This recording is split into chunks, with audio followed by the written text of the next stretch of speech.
You are listening to I Am Refocused Radio with your host, Shamaya Reed. This show is designed to inspire you to live your purpose and regain your focus. And now, here's your host, Shamaya Reed.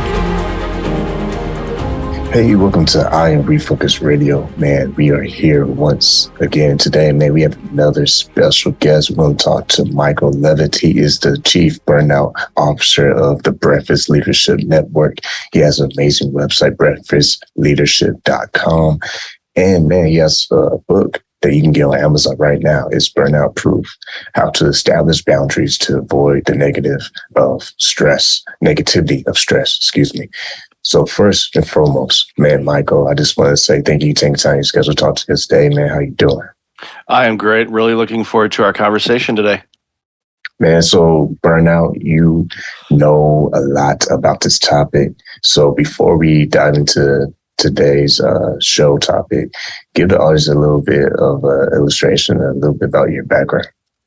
Yeah, my background is diverse. I've done a ton of things in my life and career. Very fortunate that I've had a lot of experiences which I've been able to use. But the reason why I do the work today and working with organizations and speaking at conferences and holding workshops on burnout prevention is I had my own burnout journey back in 2009, when over a period of 369 days, so just over a year, I had a heart attack that should have killed me.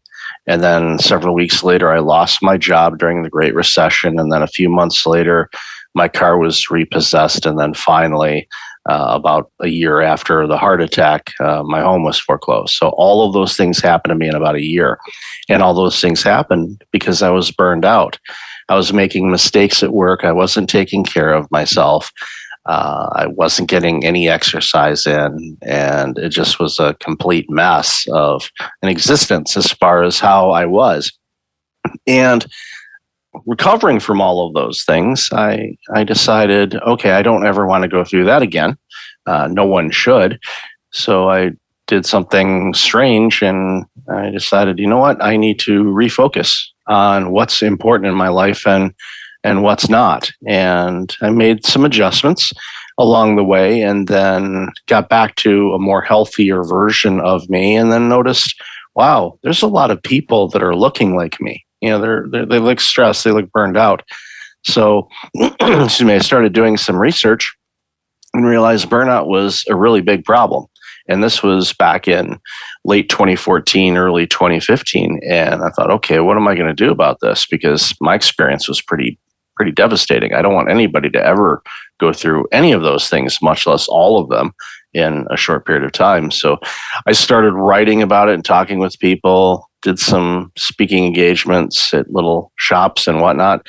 And then it just started to take on a life of its own and formed a business around it. And here we are today, where I get to do some amazing things, travel the world, and speak about burnout prevention. And when it comes to burnout prevention, someone listening right now, they're going to have this big question.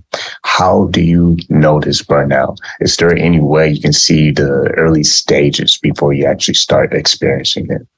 Yeah, there's some signs that I see time and time again, and I had all these signs, but unfortunately I ignored them. A lot of family and friends knew that I was burned out, but I was the last person to get the memo. But the signs that you see a lot are, one, if your sleep has not been good for a long time, or you don't get good sleep and you're tossing and turning, that's definitely one thing. Another sign is if you are lacking motivation to do things you actually enjoy doing. I'm not just talking about work. I'm talking about things you like doing outside of work. If you quit going to those things, if you quit going out with your friends, if you quit going to have coffee, or if you quit, let's say you play basketball or baseball or hockey or whatever, if you quit going to those things, and that's a warning sign that you might be at least overwhelmed and maybe fatigued, potentially could be burned out. If you notice too that you're more irritated than you normally are. And we're seeing that a lot, especially as we're coming out of this pandemic. I've noticed anyway, when you go to grocery stores or different places, it seems like people are a little bit more on edge than what I remember them being before the pandemic. So that's another sign that I see. And then if you're forgetful, let's say if you can't remember where anything is, then that sometimes is a big issue too. So those are some of the signs that I see time and time again for people that might be burning out. And when people are just trying to find that safe space, is there a way they can, I mean, maybe they can't reach you directly, but if there's a safe space, what's some good advice for people who need to reach out for help, whether it's like coworkers or if it's family or friends? What's the best way to start that process? Yeah, if you have a trusted friend or an advisor or family member, yeah, definitely reach out to them, especially if they are supportive, non-judgmental, but will hold you accountable.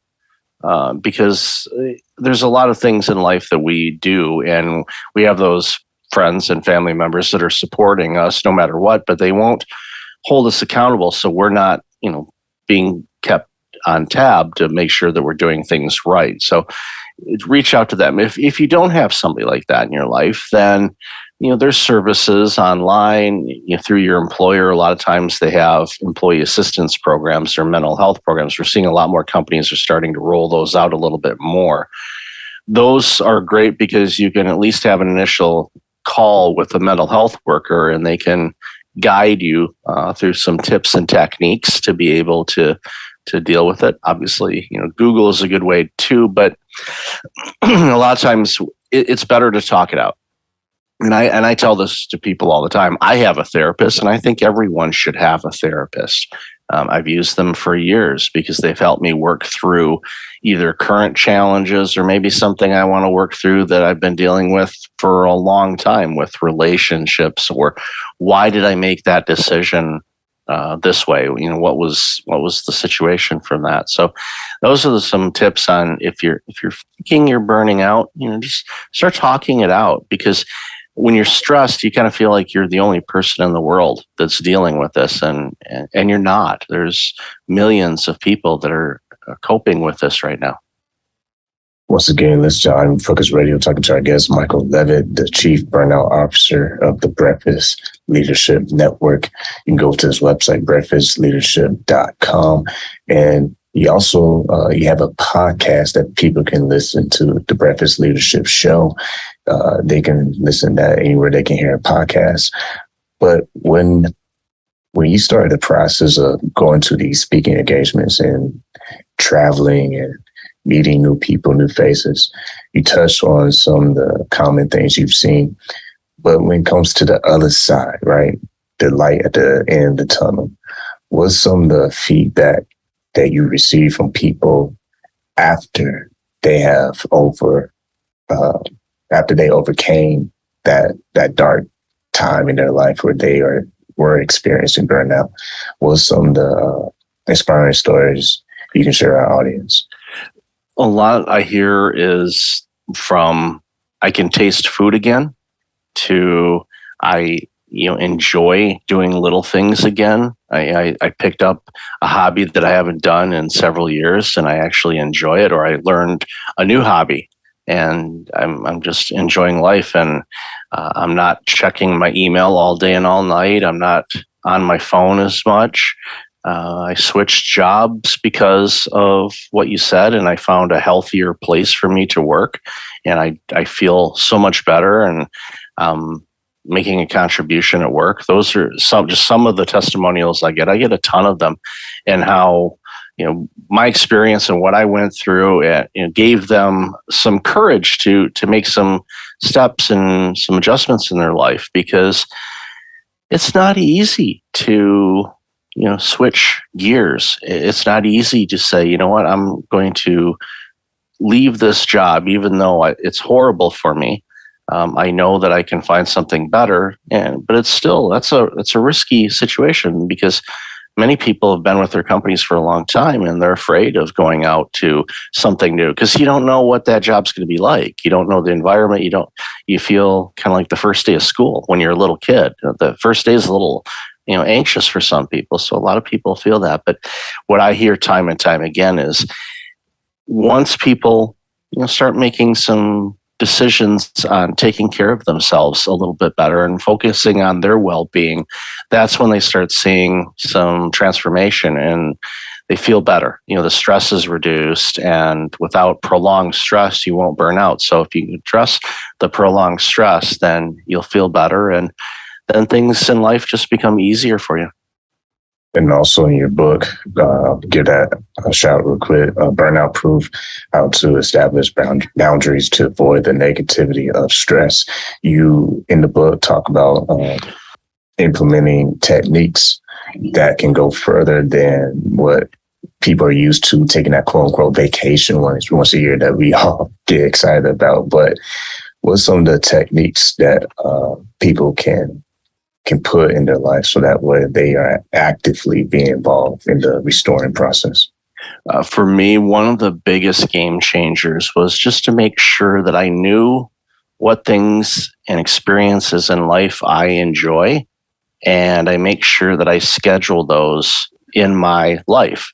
Not just, okay, we're going on vacation in a couple of weeks. That's great. But throughout your year, you have things that you can do that don't require going on vacation. They can be, going hiking, maybe going golfing, or you like driving your car on the weekends, going out to the country, or going fishing, or reading, or watching your favorite movies, or going to the movies. These little things in life that we do, these experiences, which many of them, of course, were put on hold during the pandemic, but now, depending on where you live in the world, you can probably pretty much do everything we were doing before.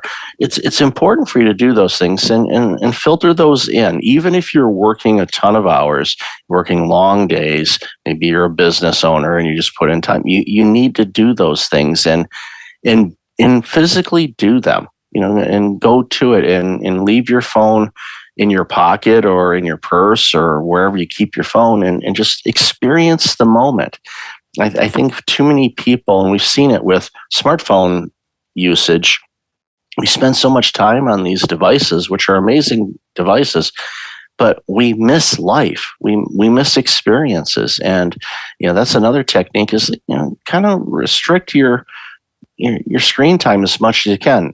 Case in point, yesterday I did a 3-hour virtual workshop. And during each break, I told people, okay, we're going to take a 10-minute break. If you can go outside, don't have your phone with you. Look at the top of the trees or stare at the skyline. Or if you can't see the top of the trees, just look out at nature and just watch nature for a couple minutes. And just to kind of refocus your eyes on something beside a screen. And with technology and working from home and all this other stuff, it's been really problematic and it causes you some stress. So, those are just a couple techniques that you can do. But I think if there's a key takeaway is make sure you're doing things in life you enjoy doing and do whatever you can to get the best type of sleep you can get, because that helps heal your body from all the things that we do to it. And going back a little bit to your point earlier in this conversation where you talked about 2009, how you had your own personal story of experiencing burnout. And man, over that period of time, so many things were happening back to back to back. Mm-hmm. And with you, how did you personally find a way, I guess you can say, hold on? So that way you didn't end up giving up and saying, you know what, maybe this is not what I'm supposed to be doing as far as like hitting your next goal or, looking forward to tomorrow. How did you keep your mind from going underwater? For me, it was just picking myself up and focusing on, okay, what can I do today? Now, when you lose your job, you have a full-time job of finding a new job. And that's what I did. And I treated it that way. During the work week, I would, spend considerable amount of time during the day, not at night, but just during the day when I would normally work for looking for jobs or going on interviews or whatever the case may be.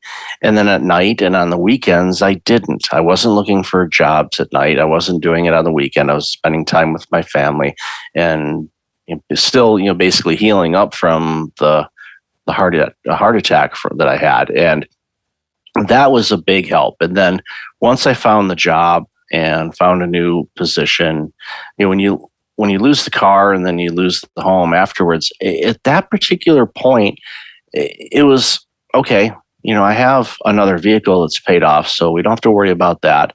And losing the home, as huge as that was, thankfully we had found a place to rent because we were getting ready to sell our home, and the bank decided to sell it for us instead. But each time one of those things happened, I kept reminding myself, okay, you survived a heart attack that really should have killed you. Okay, so that's big. Now you've overcome that. I've lost a job prior to that in my life, so I knew what that felt like, and I went, okay, I'll find another job. The car and the home thing were obviously brand new, frustrating for sure, but at the end of the day, it was a situation where I realized, okay, still have a vehicle, have a place to live. So my basics are covered. I've got food, clothing, shelter, and I'm getting healthier. So I was focusing just on that, on what you do have. Because when things are happening to you and you're having a really tough go, you're stressed, you're burned out and all that stuff, you can go down a very negative, dark place. And the key thing is to focus on what you do have. Because even if you've just got the basics, you have food, you have clothing, you have shelter. It may not be the greatest food, it may not be the greatest clothes you have, you may not have the best place to live, but it's still a place to live. And that's what I did. I just focused on, okay, what do I have now? Okay, what do I need to do to get me to the next stage where I want to be? And work on that, and knowing that it wasn't going to be an overnight thing, but I just did that work, and that helped me heal, both from a mental standpoint, but a physical as well. Once again, listen to I'm Focused Radio, talking to our guest, Michael Levitt, and continue the conversation of burnout prevention. When you've been able to, once again, speak at different events and talk to different people, different backgrounds of life, what's the common thing that you see as far as just people who are hungry to be successful, right? But at the same time, like your point earlier, they're dealing with unexpected stress. What's the things you see that are inspiring for other people to obtain, as far as if they can do it, I can do it too, but the common core ingredients to be able to stay consistent, if that makes sense. That's what I'm trying to say. Yeah, I see a lot of type A personalities that are really successful are definitely more vulnerable to stress and burnout than people that aren't necessarily as driven. You see a lot of business owners that started their business and they've had some success, and the business is growing and they're just wiped out because they've poured so much time and effort into it. They didn't take breaks along the way. And the ones that have been successful, that still live a healthier lifestyle for them, and by healthier, I mean, not working all day and all night and eating the foods that are right for them, because everybody has different needs as far as what kind of food you eat. So I always tell people, find the foods that are right for you, not, what the cookbook says or, what somebody says online or something. It's like, figure out what foods are good for you and eat those, because those will give you natural energy and all of that. But I think the ones that are successful, that are inspiring, they understand when they misstep, but they don't beat themselves up over it. Right? And I think as a society, all of us do a good job, and I'm being sarcastic here, of beating ourselves up. And we need to stop that. You have to do whatever you can to love yourself. And if you don't love yourself, figure out why and make whatever necessary adjustments you want so you can. Because who do you spend more time with than you? Nobody. So taking care of yourself, both mentally and physically, and doing things in life that you enjoy doing, and being creative, is a great way to be successful. Success will come, and whatever your definition of success is, it will come.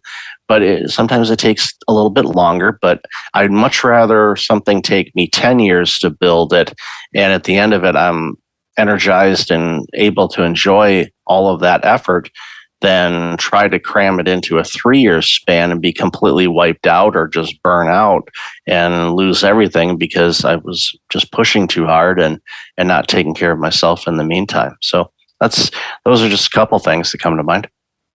And what I'm hearing from this too is this is really a lifestyle. The sooner you can make this a daily routine versus almost like the running joke, people don't go to church until Easter or Christmas. It's like, well, if you don't wait until you actually need this prevention, then you can start today to make it a habit. Yeah, it's definitely a habit to take care of yourself. As silly as that sounds, I often joke that I'm thankful that we breathe pretty much on autopilot, because some of us are so stressed out, we would forget to breathe. And then you'd see everybody because they'd be all laid out on the sidewalk and on the roads and all of that because I forgot to breathe today. Oops. No, it's a, like I say, wash, rinse, and repeat. It's something, it's an everyday thing. It's not something, okay, I've established the boundaries in my life and this is my habits. And okay, now I just go on autopilot again. So no, it's something you have to make it a part of your life, and you got to figure out what works for you. I could easily say, okay, here's the checklist. Here's what you need to do every morning. Here's this. If you're not a morning person, that's not a good idea. You might be an afternoon and evening type of person as far as their energy levels and things that you do in life. So you find what works for you. And it takes some time. It takes a little bit of effort to experiment and see what works for you. But once you find it and you start practicing it, it will become habits. You don't necessarily have to think about it, but from time to time, you have to kind of remind yourself, it's like, yeah, I need to go do this, or I need to go for that morning walk like I do, during the week. And there are some mornings where I don't feel like doing it, but I do. And there are other mornings, like this morning, for example, I was energized and enjoyed every second of it. And it's just, we have our days where things are good and things are maybe not so good. But as long as you keep doing it, you'll be better for it. Yeah, like you said, that's good points right there. Once again, listen to our Focus Radio, talking to our guest, Michael Levitt. And man, really great points from the show. Before we wrap this up, you have opportunity for people to take a online course titled Burnout, Proof for Your Life. And tell us a little bit about that and how that can help get the ball rolling. Just like my book, it's a pretty quick course. And the reason being is when people are stressed and burnout, asking them to dedicate hours upon hours of their life to read something or sit through an online course, they're not going to do it because they're too fatigued and tired. So it's designed to be quick. It gives you some insights as to, okay, what is burnout? What are the signs? Why do we burn out? That's really important, is figuring out why we burn out and what you can do to kind of get out of it. And either the book, which thank you for the shout out on that, is available on Amazon, or the online courses at the Breakfast Leadership website. Towards the top, you can see courses, I think is the link on it. It'll take you right there. And it's priced affordable because I want people to be able to do it. I don't want people burning out, because when people burn out, that means the products and services that they help build suffer for that. And as consumers, we suffer from it. So as a society, we don't want anybody burning out. We want people to be healthy, because the products and services that we buy are going to be better because people are feeling better. They're happier. They're more energetic, and they're fully present to do the things that they want to do. So that's the whole design of the course.